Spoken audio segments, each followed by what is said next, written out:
Nagaan isiniif haa ta'u jaalatamtootaa fi kabajamtoota maatii furtuu dhaloota miidiyaa fooroo akkam jirtu nagaa keessanii aan nagaa godha galata waaqayyo. Tolee egaa akkuma argaa jirru samoona kana yookaan immoo dhiyeenya kanatti wantoota lammii keenyaa yookaan immoo saba Booranaa hangafticha Oromoo irratti qaqqabee jiru argaa jirra. Gama miidiyaadhaan wanti nama gammachiisus jira akkuma kana immoo wantoonni nama gaddisiisanis jechoonni nama gaddisiisanis akkuma kana immoo jechoonni nama gammachiisanis ilaalcha namoota gadi bu'aas akkuma kana immoo ilaalcha namoota nama ta'uu qofaan hojjetanis argaa jirra jechuudha. Dhugaa dubbachuuf taanaan har'a suura obboleessa kanaa qofa kanaan fayyadamee dhufeef jechuudha.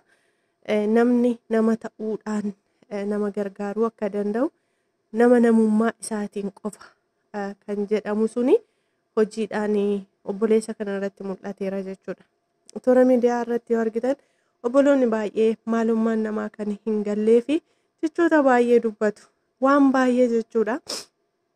Kuni jaallatanii osoo hin taane fedhanii osoo waanuma fe'e yoo hin taane wanta akka tasaa yookaan immoo carraan nama qaqqabsiisudha.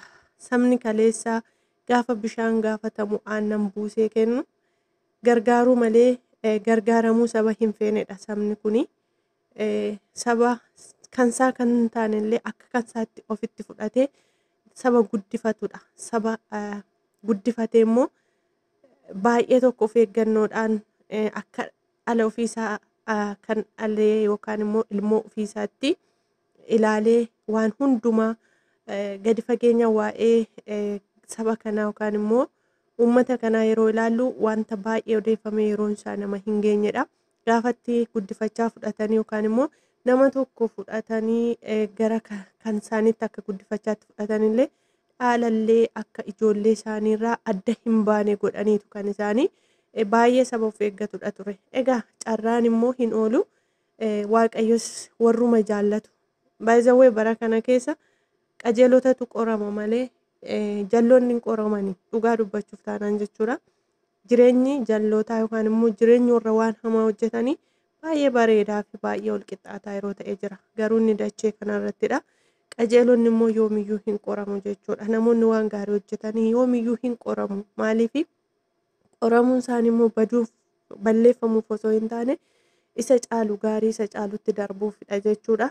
Kanaaf maal jechuun barbaade wantoota adda addaa dubbatama miidiyaa kanarratti jechuudha. Namoota yaadan taane warra dubbatan yeroo arganii obboleessa kana argan immoo namni akkasiis hin jira jedhu amma jedhamurra nama geessisa jechuudha.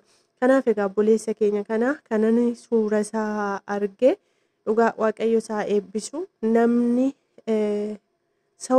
ሰው ለመርዳት ሰው መሆን በቂ ነው inni jedhan suni obboleessa kana irratti mul'atee jira jechuudha. Namoonni baay'ee hanga miileenaatti meeqa kan kaa'an jiru.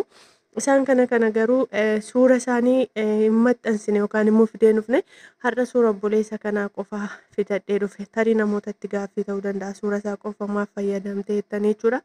Baay'ee tokko waan ajaa'ibeefidha. Bara itti namni gaariin hin jiru jedhamu keessatti osoo qomoodhaan biyyaan otoo addan baasiin obboleessa kana gochaa jiru. Even afaan illee hin beeku jechuudha naannoo sanatti obboleessi kun namoota yeroo inni dubbatu namoota biraatu hiikaa fi hani uummanni keenya kun dubbatan immoo isaaf illee namoota biraatu hiika jechuudha. Argitanii wantoonni akkasii waan jiraniif baay'ee tokko na ajaa'ibeetudha obboleessa kana kanani bakka kanatti fideef jechuudha. Dhugaa baay'ee na ajaa'ibeetu viidiyoowwan isaa wantoota gadhiifaman hordofaan ture.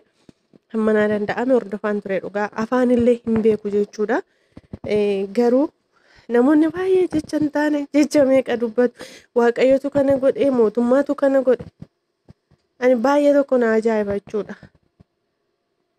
Yeroo akkana jedhan jechuudha. Tokko immoo maal nu gashee nuuni qomoo keenya miti biyya keenya miti minaa gabbanya innaa garaa አይደለም ነገ እያንዳንድሽ ሀገርሽ ላይ እንደማይመጣ በምን አውቀሽ ነው? ይሄ እኮ ተፈልጎ ሳይሆን እንደ አጋጣሚ የሚፈጠር ነገር ነው። ስለዚህ እንደዚህ አይነት ቃላቶች የምትጠቀሙ ሰዎች እኛ ምን አገባን?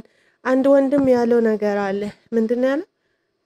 እናንተ ስለዚህ እርዳታ ወይ ደግሞ ለመርዳት የምትናገሩት የኛ ሀገር መሰላችሁ እንደ ምናምን እያለ እግዚአብሔር ይቅር ይበልክ።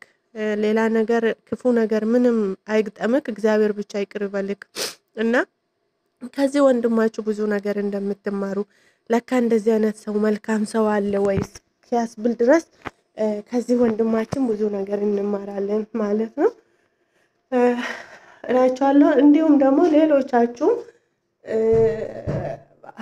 ማለት ብሔርን ሃይማኖትን ሳትሉ እዚህ ቦታ የቆማችሁ ሁላችሁም እግዚአብሔር ይባርካችሁ በእውነት እላችኋለሁ።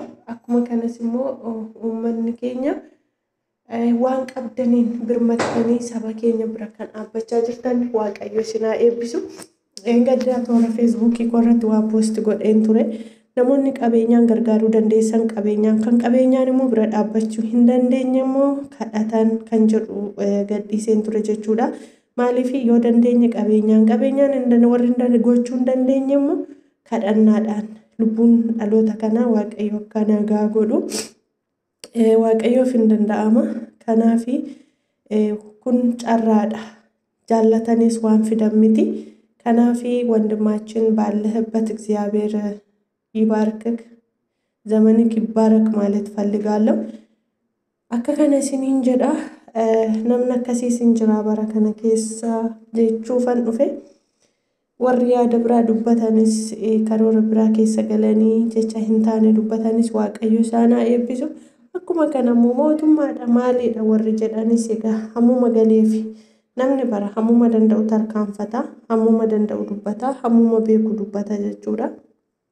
Kanaaf warra akkas jettanillee please wantoota tokko tokko edit godhanii koomentii hojii wanta ministeera muummee maxxansan faa fakkeessanii warroonni gadhiisanis hin jiru wantoota akkasii yeroo akkana ta'u miti ture.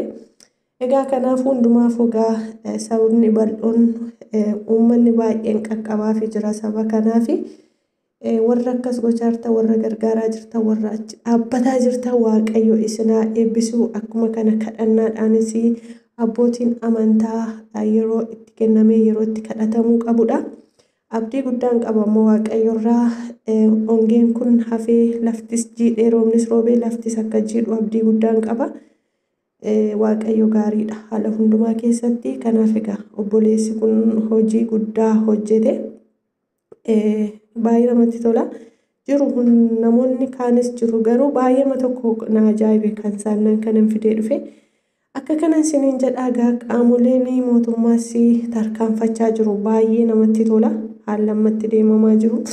Akkuma kanammoo hooggantoonni paartii garaagaraallee baay'ee hirmaataa jiru kan akka obbo Jawaar Mohaammed akkuma kana Lubbuu Baqqalaa Garbaa namoonni baay'een hirmaataa jiru kan maqaa isaanii asirratti nuufne artistoonnis kan hirmaachaa jiran jiru waaqayyo isaan haa eebbisu. Waanuma qabaniin akkuma kanammoo gootonni obboleewwan keenya biyya ambaa keessatti argamtanillee baay'ee tokko tarkaanfachaa yookaan tattaafachaa jirtu isinillee waaqayyo isin haa eebbisu. Isiniin jechuun jaalladha. Akka kana fakkaata. Kanaaf waan ta'e hundumtuu gaarummaadhaa fi warra waan hamaa dubbatanis warra waan gaarii godhanis barri kun darbee dubbatamuu danda'a. Baraa fi murtottee gadi jedhanii darbuu jedha Oromooni. Kanaaf egaa bara kana calluma jedhanii gaafa guyyaan kun darbe immoo warra yaada hamaa qabanillee isaan haa eebbisunnee darbine waa tokko arguu dandeenya. Kana fakkaata. Kanaafanii obboleessa kana eebbisee asumaanis yaada kana dubbadhe waaqayyo isaa eebbisuu dhugaa dubbachuuf taanani baay'ee yaada bareedaadha. Hojii boonsaa hojjete umuriin isaa haa dheeratu jireenyi isaa haa eebbifamu. Warri hundumti keessan dhimma kana irratti hirmaataa jirtan hundumtuu eebbifamaa jireenyi keessan jireenya eebbifamaa haa ta'u. Waaqayyoon isin haa eebbisu. Horaa rakkinan arginaa dhiphinan arginaa. Saba kanaaf immoo waaqayyo duumessa isaa haa gadhiisuu fi roobnis dhufee laftis jiidhee nagaatti akka deebi'an hundumti keessan amantaa qabdan keessatti kadhataan wajjin ta'aa. Maallaqa qofa otoo hin taane itti fufinsaan kadhataanis wanti kun akka dhaabbatu waaqayyo akka rooba isaa ergu wantoota akkasii gochuu qabnan siniin jedha. Waaqayyo sinaa eebbisu turtii gaarii eebbifamaa.